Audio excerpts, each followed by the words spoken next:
Ah, this vehicle is reversing. Okay, we are here just outside Matlock in Derbyshire, and this is Lumsdale Falls, which is in Lumsdale Valley. And I managed to get out. I don't know whether you can see behind me, there's a lorry struggling to reverse back down the road. This is a narrow, windy road, not suitable for 40-ton lorries. He did just try to get up this hill here without any success at all.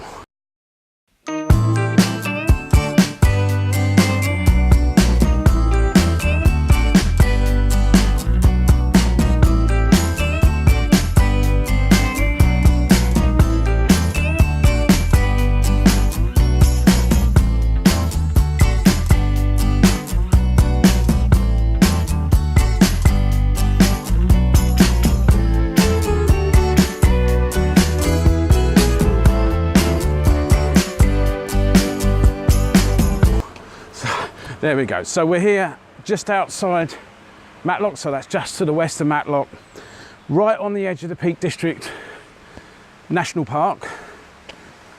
And this is Lumsdale Valley, and more specifically Lumsdale Falls. I've been here before.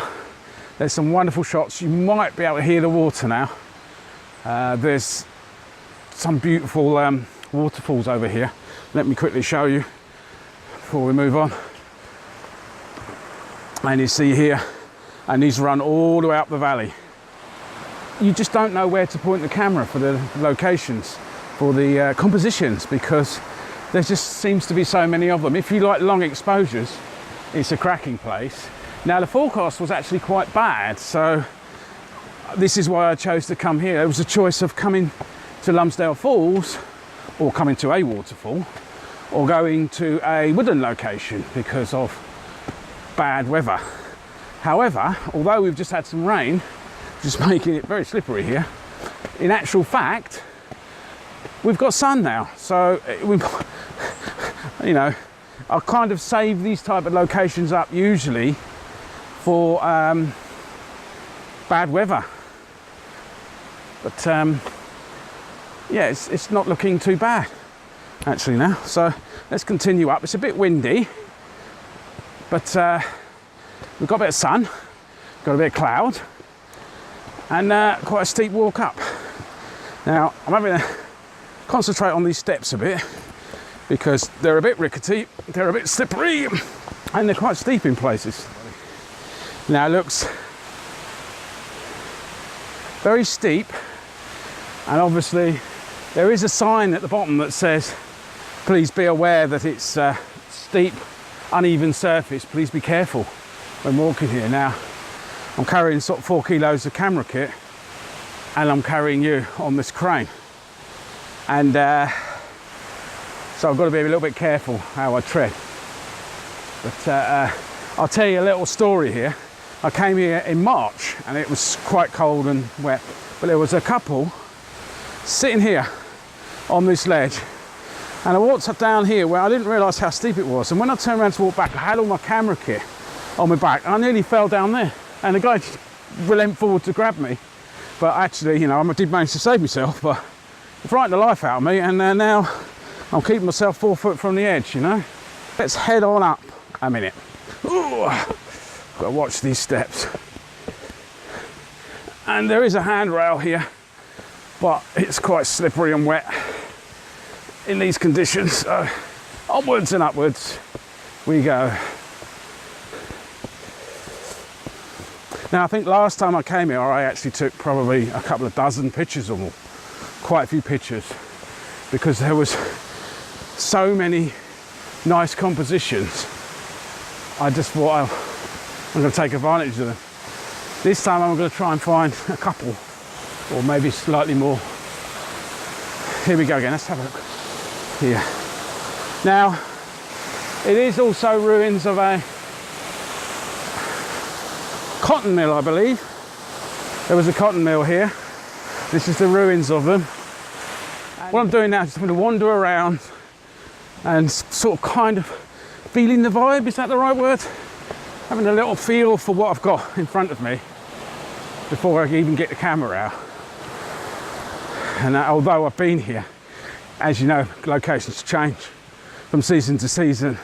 From day to day they can, depending on how, particularly waterfalls, depending on how much rain you've had. And here we are.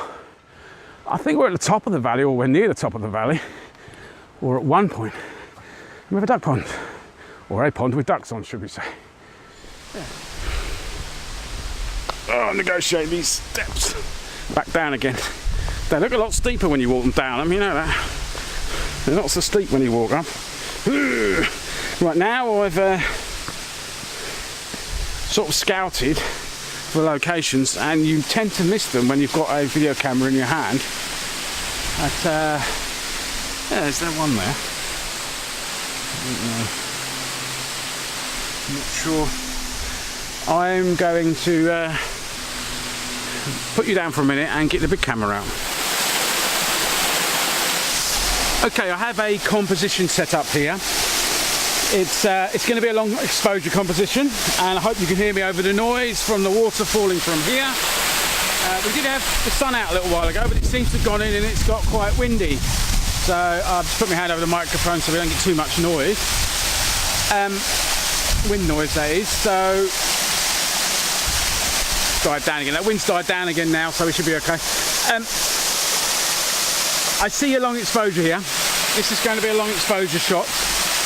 There's a few sort of leaves on the ground here that are starting to turn yellow. I was hoping for a few more, but we are sort of approaching autumn, but I don't think autumn's really here quite yet, looking around me. So let's get you the settings on the camera. Right, okay, the camera, I've got the Lee polarizer on, so that gives me a bit of clarity in the water. So I'm at f8 and I'm at 30 seconds, although I think I'm going to bracket it. We will see how it comes out. Let's take the shot now. Let's first of all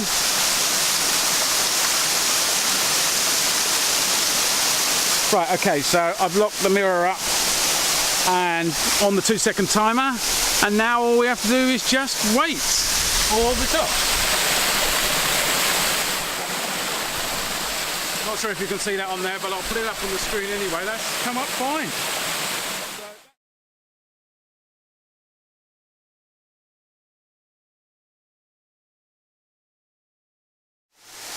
That's the first shot in the bag now, so now off to the next location. It's time to pack everything up. As I said to you before, tip is I always pack everything back away to move on to the next location, because if you fall, your kit's going to get broken, and you've got less chance that you've got everything's in your hands. You've got less chance of saving yourself.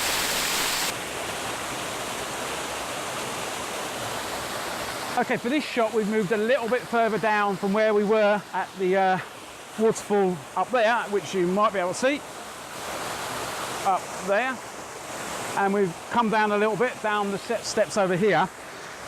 Excuse me. And now we're going to shoot another section of the waterfall. We're going to put some foreground interest in this shot.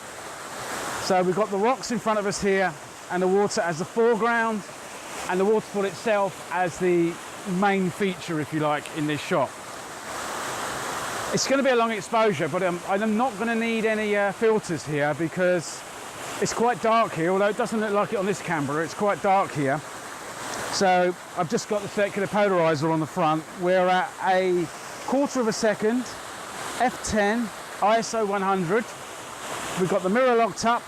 We've got a 2-second timer. I'll just check. I think I'm bracketing because I want to bracket as well.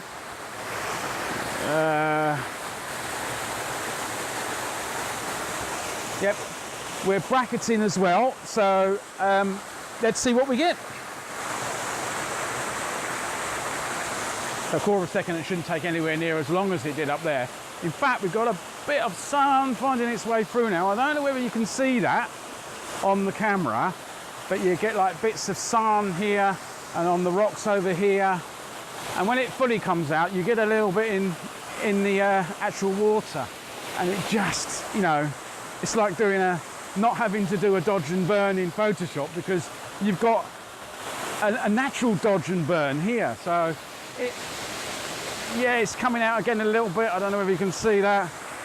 I am going to take that picture again now while the sun's out. So I'm going to shoot that picture again while the sun's just come out a bit. We should be okay at a quarter of a second, and see what we get.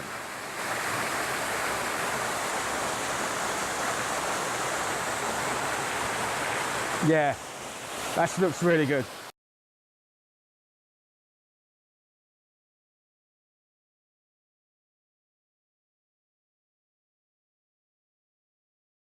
So that's the second shot in the back. Let's go up here without slipping over, and I'll show you from here. There's the camera in the light down there. So if the camera's sitting down here, your waterfall's here, your features in front. Now I did think about getting a shot down here, but I couldn't see myself getting safely down there with all my equipment. I have again shot some of these shots in the past, and I will put some of the shots up at the end of the video.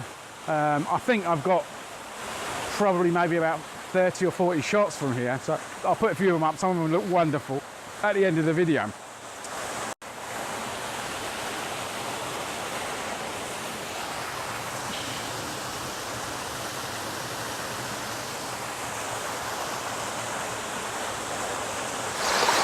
Right, okay, sorry, I wanted to quickly get the picture first.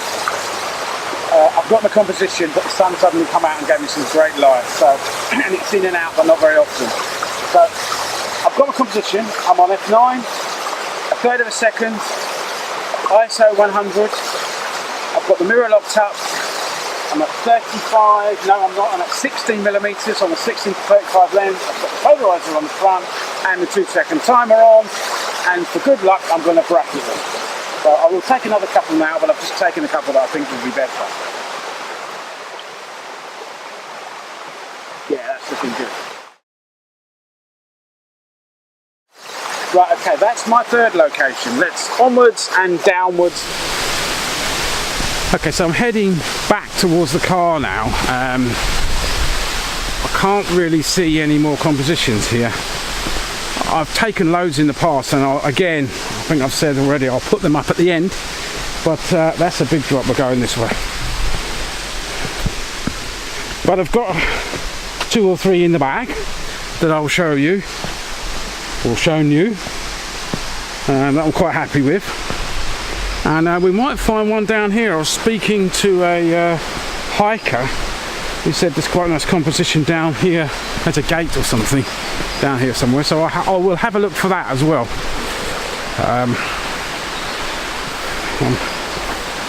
It's a bit quieter here.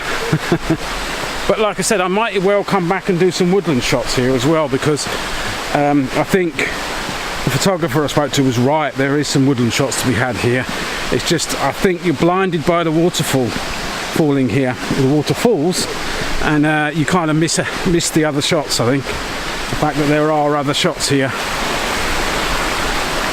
it's a lot calmer and gentler down here. I'm sure earlier on in the year there was a lot more water coming through here, so we're back down to the peaceful part of the ruins, and hopefully the lorry that was stranded here earlier on has gone.